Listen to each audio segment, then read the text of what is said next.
Okay, magandang umaga po sa ating lahat. For the fireworks-related injuries po ng ating province, we started recording po sa mga cases December 21 and natapos po yung recording natin last January 5. So all in all, meron po tayong 30 recorded cases here in Ilocos Norte, and we are one lower than the last holiday season po. So bumaba lang po tayo ng isa compared last holiday season po. And maybe know the extent of the injuries of those victims, no? All the injuries were minor injuries po. Wala naman pong masyadong or major injuries na naitala.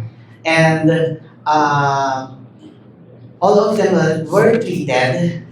Kaya lang may mga admitted po yung mga pension cases po natin, ina-admit po kasi nila for further monitoring po. Oh, are there minors involved in those who are injured? Yes, yung pension po natin, mga minors po natin is 13, ang adult po natin is 15, and the youngest po is 2 years old po. 2 years old. Yes. How it was being happened, no? According to our investigation po,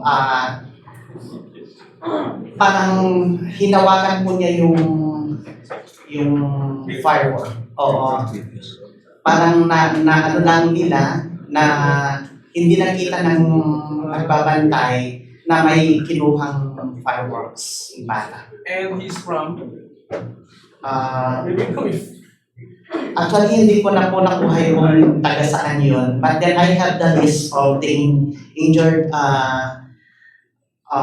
patients po natin from the different municipalities. Of course, Lawag City is the highest. We have 9 cases from Lawag City, considering its huge population po. Doc, how about po yung mga sakit po related sa